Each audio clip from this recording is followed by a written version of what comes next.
My rich siblings mocked my scarecrow costume at Dad's final Halloween party. Then his wool was red. Look, I'm not going to sugarcoat this. The moment I pulled my beat-up F-150 into that circular driveway in the Chicago suburbs, I knew I'd made a mistake coming back. My truck had crossed half the country from Alaska. She'd seen gravel roads that would make your kidneys weep, temperatures that froze diesel in the lines, and more mud than a county fair pig wrestling contest. The old girl wore her battle scars proudly. Rust spots like freckles. A crack in the windshield that looked like lightning. Bumper stickers from truck stops in places most people can't find on a map. And there she sat, my trusty rust bucket, wedged between a midnight blue Bentley and what I'm pretty sure was a Maserati the color champagne. The kind of champagne that cost more than my annual income. My truck looked like a muddy boot at a wedding. David and Claire were waiting on the front steps of the estate. Estate, that's what they called it now. When we were kids, it was just the house. But somewhere along the way, around the time Dad's gaming company went from startup to empire, the house became an estate. Same building, different world. They came down those marble steps in perfect synchronization, like they'd rehearsed it. Maybe they had. David wore a suit that probably cost what I made in 3 months of fishing season. Claire had on one of those outfits that look simple until you realize simple costs a fortune. Her jewelry caught the late October sun and threw it back like tiny accusations. The hugs were cold. I mean, technically they were hugs. Arms went around backs. Cheeks almost touched, but there was no warmth in it. It was like hugging a department store mannequin. You know the gesture happened, but you don't feel anything except awkward. Their smiles were stretched thin. Real thin, like guitar strings tuned way too tight, ready to snap if you played the wrong note. And then came the part that really set the tone. They started talking about me like I wasn't standing right there, 2 steps away, close enough to smell Claire's perfume. Something French and expensive that probably had a name I couldn't pronounce. Claire tilted her head at David, her voice dropping to what she probably thought was a whisper, but was actually just loud enough for me to hear every word. Funny how that works. She said we needed to find me something decent to wear, because I couldn't possibly attend the party looking like that. I glanced down at my flannel shirt. Yeah, it was faded. The red had gone sort of pink from too many washes. There were oil stains on one sleeve from when I fixed the truck's transmission outside Whitehorse. It smelled like road and pine trees, and honest work. This shirt had seen more real life than both of them combined. David nodded along with Claire's assessment of my wardrobe situation, then finally acknowledged my existence with a pat on the shoulder. The kind of pat you give a dog. Not even your dog. Someone else's dog that you're tolerating. He told me not to worry. They'd find something appropriate in Dad's closet. Something that fit the occasion. I wanted to laugh. The occasion.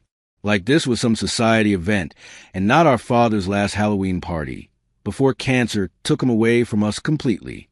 But I didn't laugh. I just stood there, listened to them choreograph my appearance like I was a prop for their stage show. See, here's the thing about growing up in the same house as people, and then living completely different lives. You start to speak different languages. They were speaking money and status and appearances.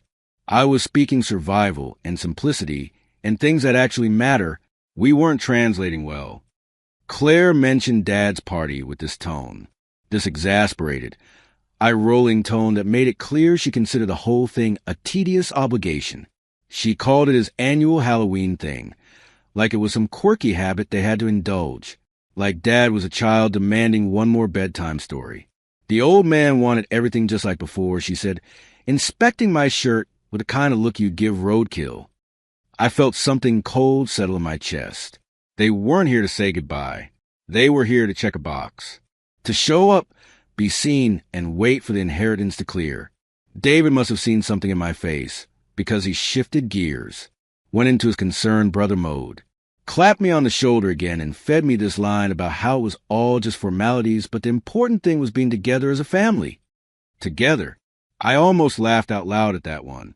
We hadn't been together in any meaningful way for a decade. Not since I packed up my truck and headed north after realizing I didn't fit in their world anymore.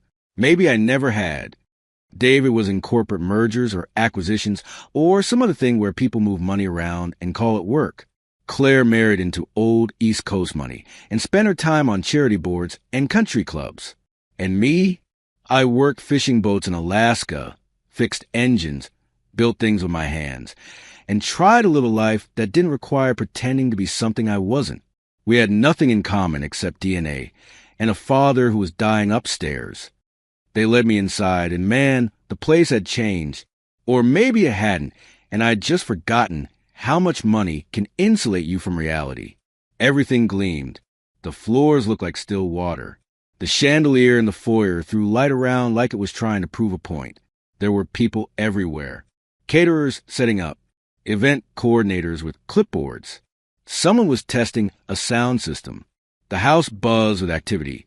All of it focused on making sure Dad's last party was picture perfect. I wondered if anyone had asked Dad what he actually wanted, or if they'd just assumed and planned accordingly. Probably the latter. They showed me to my old room. Well, what used to be my old room. Now it was a guest suite. My Star Wars posters were gone. The shelf where I kept my rock collection had been replaced with some abstract sculpture that looked like someone had melted a bicycle. The walls were a neutral beige that matched nothing and offended no one. Even my childhood had been renovated out of existence. I dropped my duffel bag on the bed and just stood there for a minute, feeling like a ghost of my own past.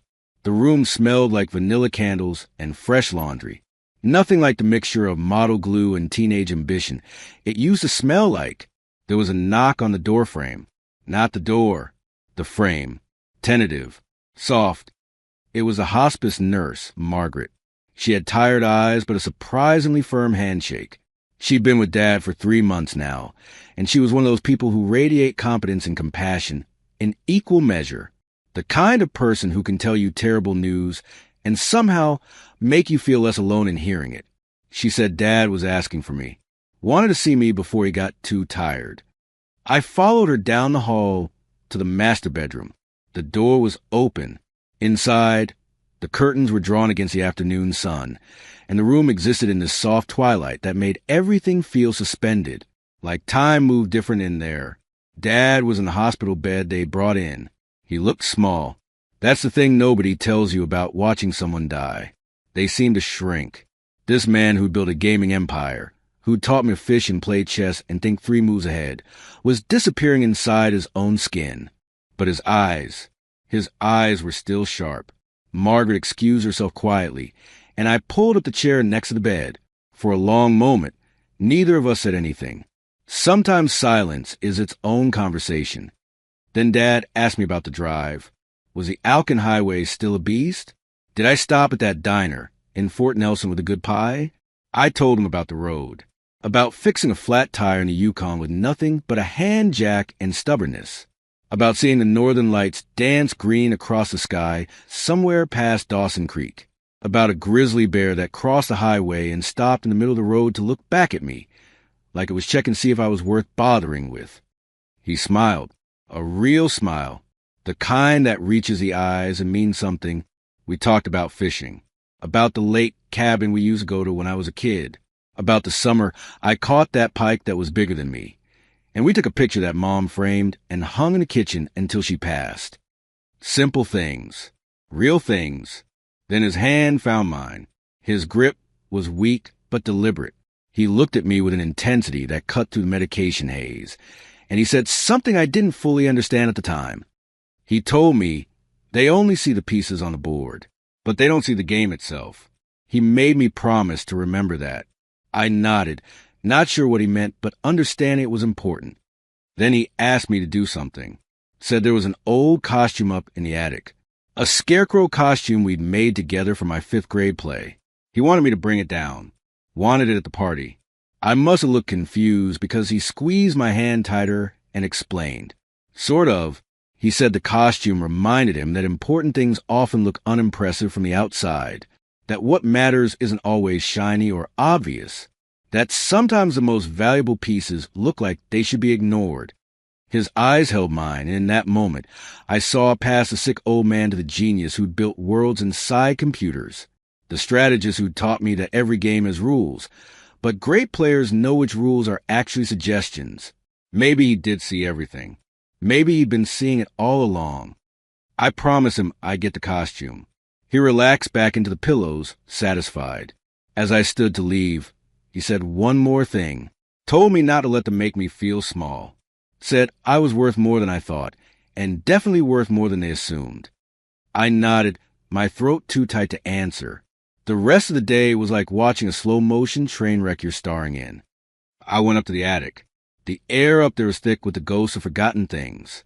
I found the costume in a cardboard box with Sam's play stuff scrawled on the side in my own kid handwriting. I lifted the lid.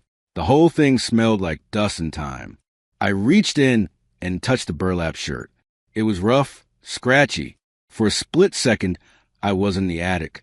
I was 10 years old, sitting on the garage floor next to Dad, watching his big, capable hands carefully stitching a patch onto the very same fabric. The memory was so clear it hurt.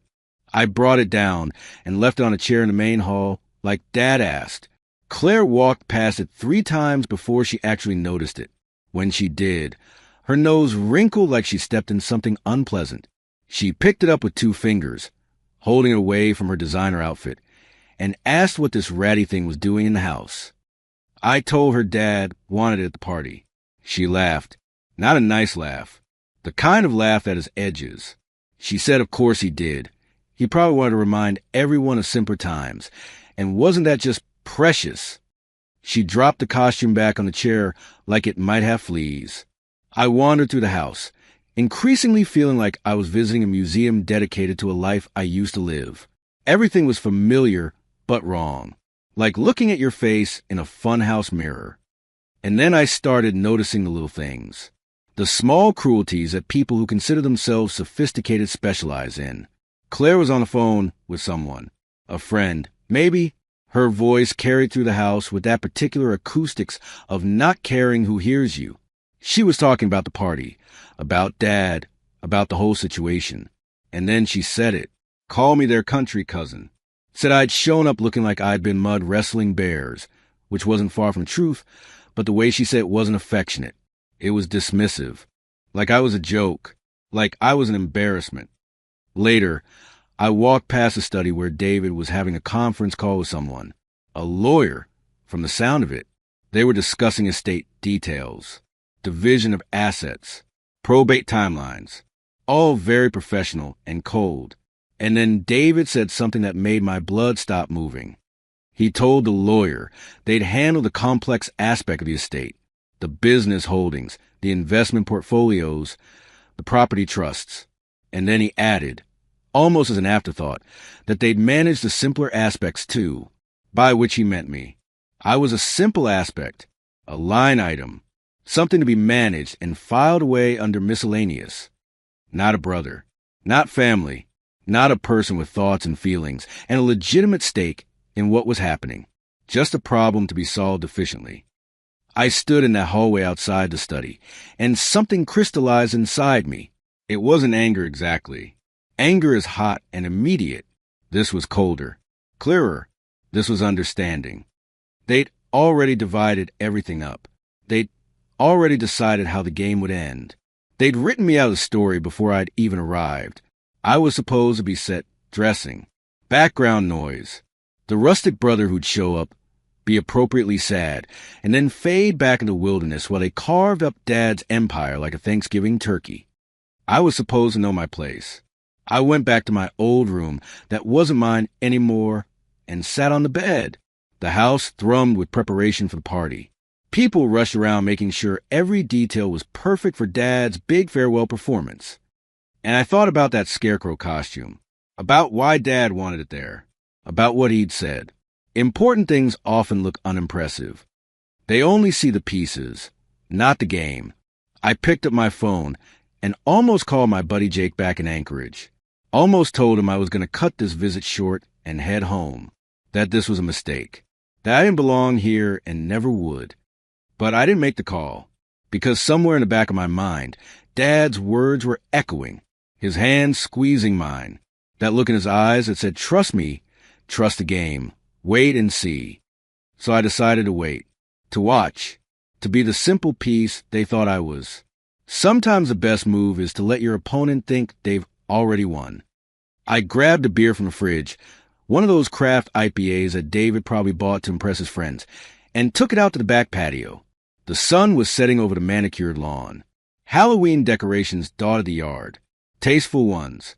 Nothing too scary or fun. Just expensive seasonal ambience. Inside, I could hear Claire directing the caterers. David was on another call. The house was filling up with the kind of organized chaos that money buys. And I stood there, drinking my beer, feeling more alone than I'd felt in any blizzard or on any empty highway. Because being alone in the wilderness is one thing. Being alone in a house full of people who share your blood but not your heart, that's a different kind of isolation. That's the kind that cuts deep. I looked at my reflection in the patio door glass. Faded flannel, worn jeans, boots that had walked more honest miles than most people drive in a lifetime. I looked exactly like what I was, what I'd chosen to be. And for the first time since arriving, I wondered if that had been Dad's plan all along. If maybe looking like you don't belong is exactly how you win, when everyone else is playing pretend. The scarecrow costume was inside, waiting. The party would start soon. And somewhere in this perfect, polished house, a game was being played that nobody but Dad and maybe me could see. I finished my beer. The sun disappeared below the horizon, and I waited for the show to begin. The party started at 8. By 8:15, the house had transformed into something that looked like it belonged in a magazine spread about how the other half lives, which I guess was exactly the point.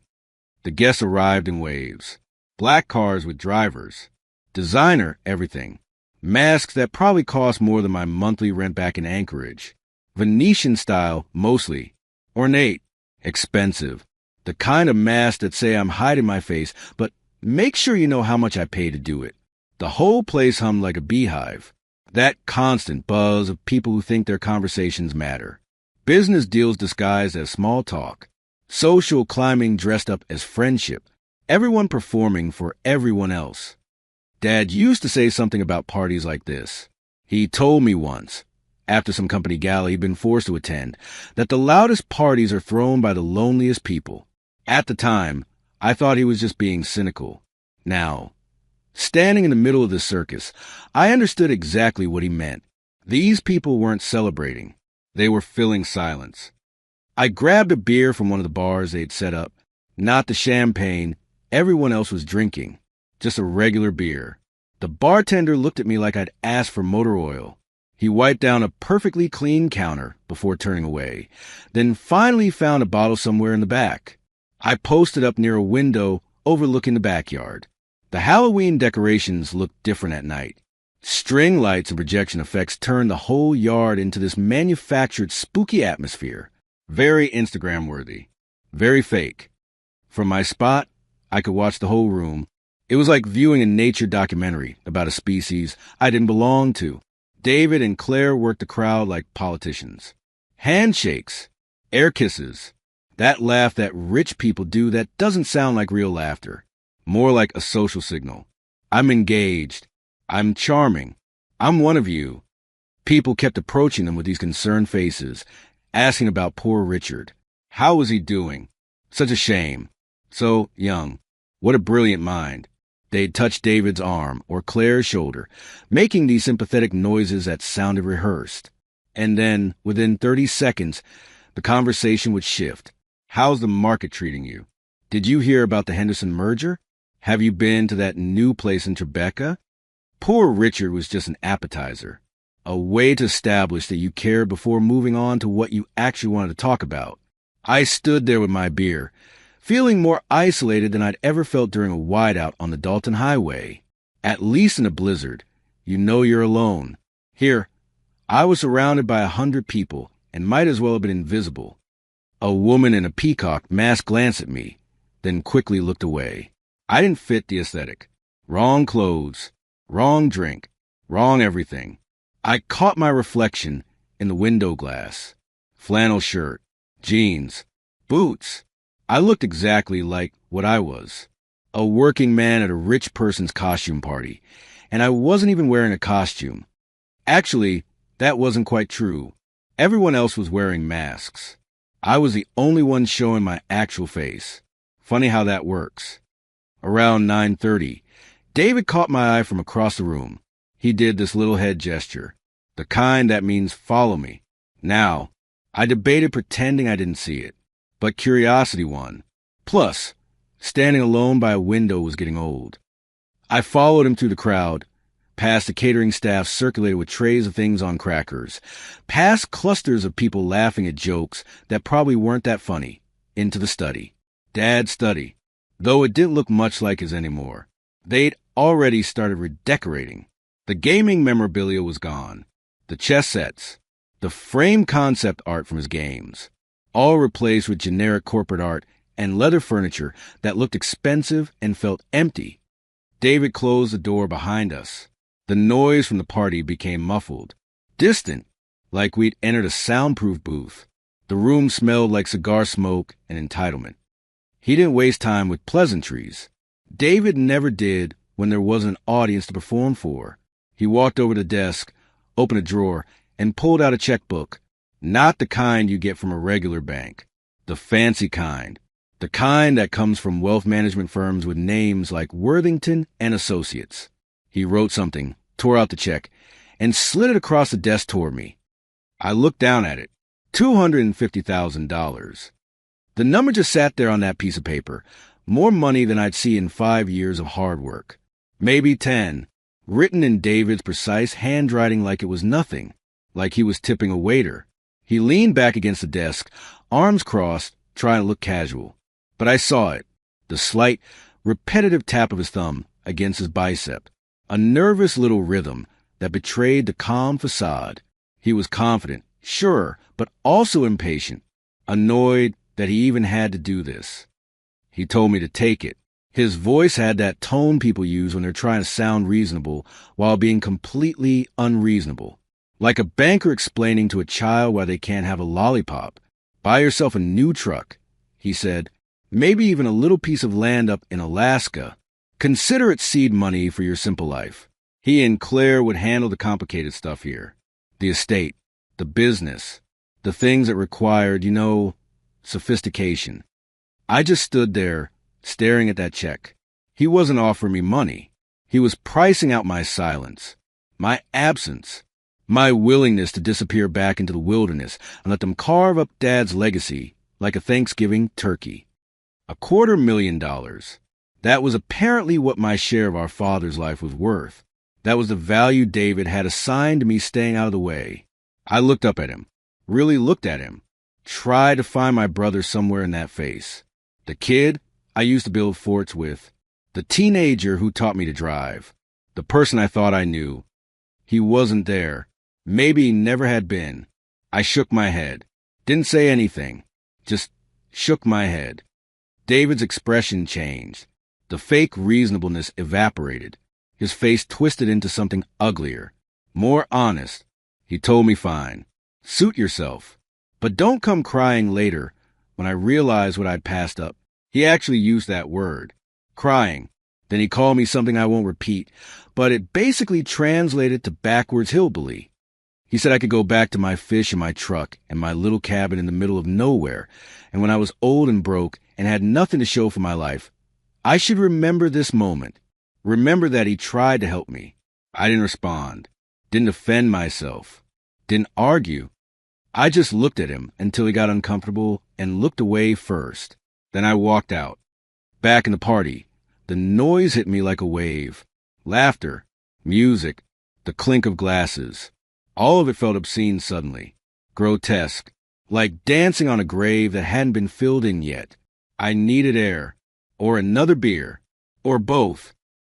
I was heading toward the patio doors when Claire materialized in front of me. She wasn't alone. She had the scarecrow costume draped over her arm, holding it between two fingers like it might be contaminated. David was with her. They'd coordinated this. Of course they had. Claire's voice carried that particular tone of amused condescension. "Oh, God," she said, "that actually made you dig this thing out?" She held it up for David to see, for the nearby guest to notice. Did David remember? She asked, When I wore this in school play, when I stood on stage and straw started falling out, when the whole auditorium lost it, David laughed, started adding details I didn't remember or that hadn't happened, made it sound even more humiliating, even more pathetic. They were performing now, for each other, for the guests who were starting to pay attention, making sure everyone knew the story, making sure everyone understood that I was a joke. Other people were looking now, smiling behind their masks. Some woman in diamonds said something about how sweet it was that their father was sentimental. Sweet, like it was charming and quaint and just adorable that the old man wanted his hillbilly son to bring a moldy costume to his last party. Claire draped it over a chair near where we stood, like evidence, like proof of something. And I stood there listening to them laugh, watching them weaponize the one genuine thing Dad and I had shared, turning a memory of father and son sitting in a garage, working on a costume together, into cocktail party entertainment. They took that memory and threw it on the floor like trash. Something happened in that moment, something cold and final. The hurt didn't go away. It transformed, crystallized, became something harder, something patient, like permafrost, like the ground in the Yukon that stays frozen so deep that nothing can thaw it. Not time, not sun, not hope. I stopped wanting to defend myself, stopped wanting them to see me or understand me or treat me like family. I just wanted to wait, because Dad's words were echoing in my head. They only see the pieces. They don't see the game. I picked up the costume from the chair where Claire had tossed it, folded it carefully, ignored their looks, and I walked away without saying a word. I found a quiet corner near the back of the house, away from the party, away from the performance, just me and the costume and the weight of everything that had happened in the last few hours. I sat down in one of those uncomfortable decorative chairs that aren't meant for actual sitting and just breathed. The party continued without me. It would have continued without all of us. These people didn't care about Dad. They didn't care about family or legacy or anything real. They cared about being seen, about connections, about maintaining their place in whatever hierarchy they'd built in their heads. Dad understood that. He'd lived in this world, built a success in it, and somewhere along the way, he'd figured out how hollow it all was. I looked down at the costume in my lap, ran my fingers over the rough burlap, found the patch I'd watched Dad sew on all those years ago. Important things often look unimpressive. I was still sitting there, lost in thought, when I felt a hand on my elbow. Margaret, the nurse. Her tired eyes looked even more tired now. She didn't say anything at first, just stood there with this expression that told me everything I needed to know before she opened her mouth. "He's gone," she said quietly, just now, very peacefully. The words hit me like I'd been expecting them, and like I'd never been more surprised in my life. Both at once. Dad was dead. I nodded, asked if he said anything. Margaret shook her head, said he'd just closed his eyes during a commercial break of some show he'd been half watching. Just drifted off. No pain, no struggle, just their one moment and gone the next. The way he'd have wanted it, probably. Quick, efficient, on his own terms as much as death allows. I asked if anyone else knew yet. She said no. She'd come to find me first. Thought I should know before making any announcements. I thanked her. She squeezed my arm once and then quietly headed back upstairs to do whatever needed to be done. Paperwork, procedures, the administrative side of death. I stood up slowly, the costume still in my hands, and I looked back into the party. The room was alive with motion, people dancing, drinking, networking, celebrating. Whatever this was, I could see Claire near the fireplace, laughing at something a man in an expensive suit was saying. Her hand touched his arm. Everything about her body language said she was having the time of her life. David was by the bar, pouring champagne for a group of people I didn't recognize, playing the generous host, the successful son, the man who had everything under control. They had no idea that upstairs in the master bedroom, their father had just taken his last breath. No idea that the game they thought they'd already won had just entered its final phase. No idea that I was standing here, holding a scarecrow costume, watching them celebrate while the king's body was still warm. I felt something settle over me.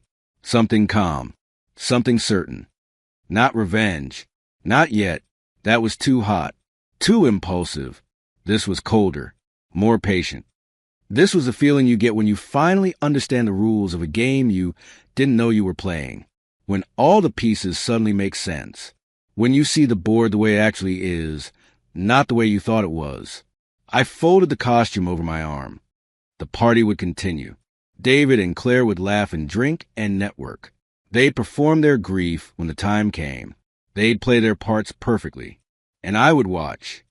Because somewhere in this house, in a sealed envelope or a locked drawer or on a DVD disc with careful handwriting, Dad had left his final move. And I was the only one who knew the game had already begun. I looked at my watch. 10:45. The night was just getting started. And so was everything else. At exactly 11 o'clock, the music stopped. Not faded out. Not gradually lowered. Just stopped. Like someone had pulled a plug. The sudden silence hit the room like a physical thing. Conversations died mid-sentence. Champagne glasses paused halfway to lips. Even the caterers froze, trays balanced in their hands. Everyone turned toward the entrance. Standing in the doorway was a man who looked like he'd stepped out of a Dickens novel. Tall, gaunt, somewhere between 70 and immortal. He wore a black suit that had probably been expensive 40 years ago and had aged into something more intimidating than any modern designer could create.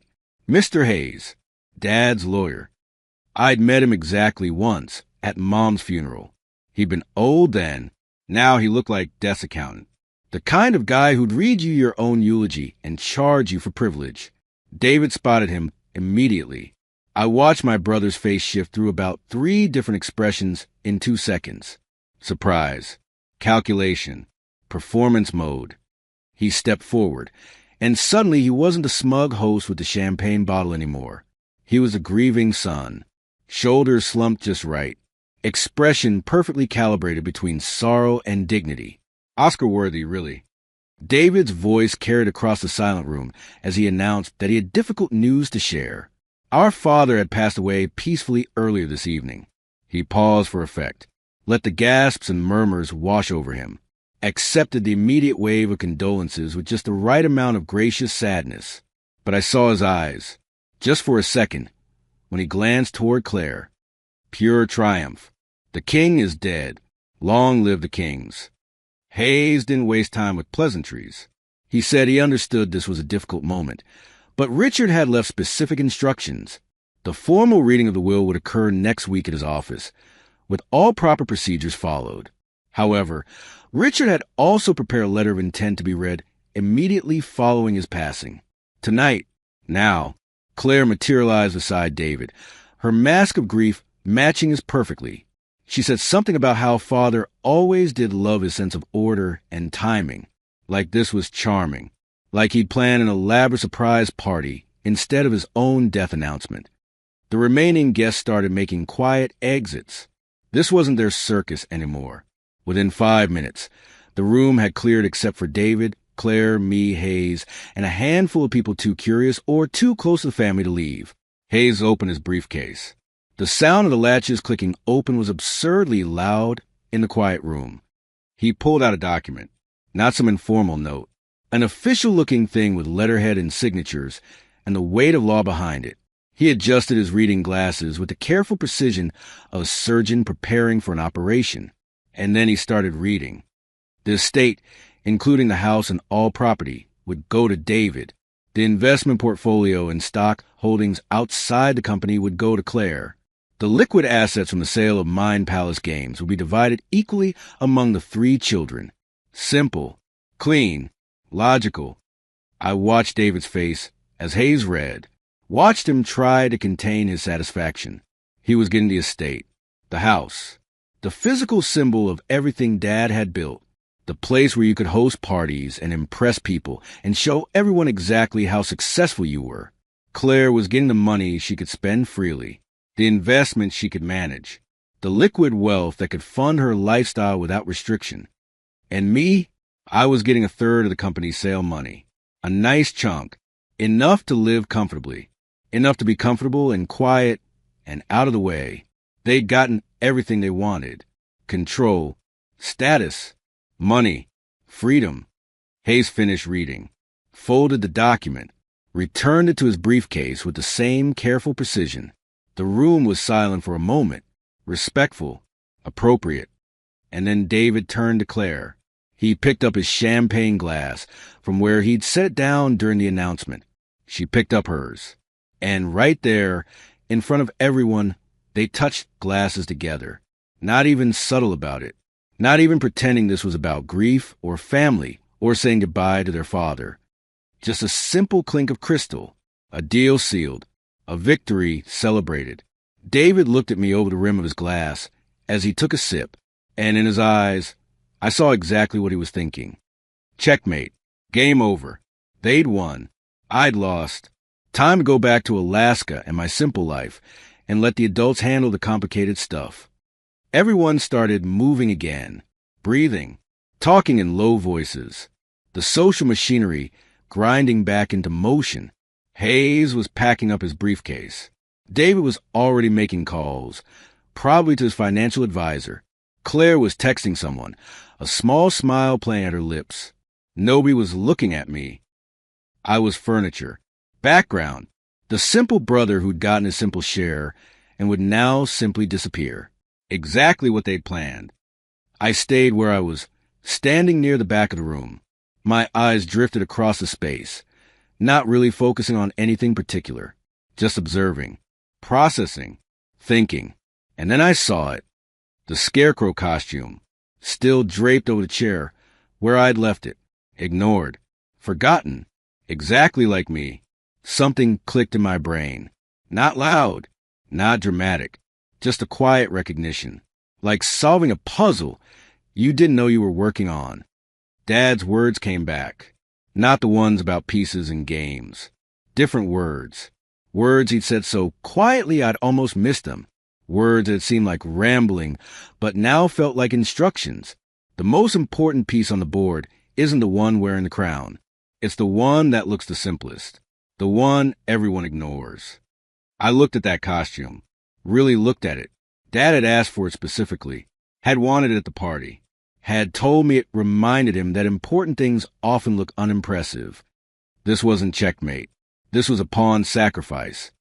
The oldest trick in chess. You sacrifice a piece everyone thinks matters to distract from the piece that actually wins the game. You let your opponent think they're winning. Let them celebrate. Let them drop their guard. And then you move the piece they forgot to watch. I walked over to the chair, picked up the costume, held it in my hands like it was something precious. Because maybe it was. David glanced over at me, probably wondering what the weird brother was doing now. But his phone rang, and he turned away, already dismissing me from his attention. Perfect. I carried the costume out of the room, down the hall, toward the back of the house where there was better light. My hands were moving before my brain fully caught up, feeling along the rough burlap, looking for something, anything. And then I found it, the patch. The one Dad had sewn on when I was 10. The one Claire had mocked earlier tonight. My fingers pressed against it. It was hard, not burlap hard, something underneath hard. I pulled out my pocket knife, the same one I use to gut fish and cut rope and handle 1,000 practical tasks. I carefully worked the blade under the stitching Dad had sewn 25 years ago. The threads gave way. The patch opened like a secret pocket. And inside, wrapped in wax paper, was a key. Not a modern key. Not something digital or electronic. An old-fashioned key. The kind you'd use for a safe deposit box or a lockbox. Brass, tarnished with age, with an unusual shape. Almost like a chess piece. A night, maybe, I turned it over my palm, and something about it felt familiar. Dad had a collection of antique keys, used to display them in his study, called them physical passwords to forgotten rooms. One of the desks in his study had a small lockbox built into it. Fancy Italian thing. Dad had showed it to me once, said the key had been lost decades ago. Just a decorative mystery now. Except maybe the key hadn't been lost. Maybe it had been hidden. I closed my fist around the key and headed back toward the study. The room was empty now. David and Claire were elsewhere, probably making more calls, planning their next moves. The guests were gone. Even Hayes had left. I closed the door behind me. The desk sat there like a monument. Solid oak. The kind of furniture that outlives the people who own it. I'd watched Dad work at this desk 1,000 times. Watched him design games and write code and build empires from this exact spot. I ran my hands along the bottom drawer. Found the small lockbox built into the side, just like I remembered. The key slid in like it had been waiting 25 years for this exact moment. It turned with a soft click that sounded like inevitability. Inside was a single DVD disc. The case was clear plastic, and on the disc itself, written in Dad's distinctive handwriting, were 3 words. Play me last. My hand was shaking, just slightly, just enough to notice. I looked at the entertainment system Dad had installed in the study, top of the line, connected to every screen in the house through some smart home system he'd built himself. He'd been proud of it, showed me how it worked, how you could control everything from one place. I picked up the disc, walked to the player. The house was quiet. Somewhere in the distance, I could hear David's voice, Claire's laugh. They had no idea. I put the disc in the player. My finger hovered over the play button for just a second.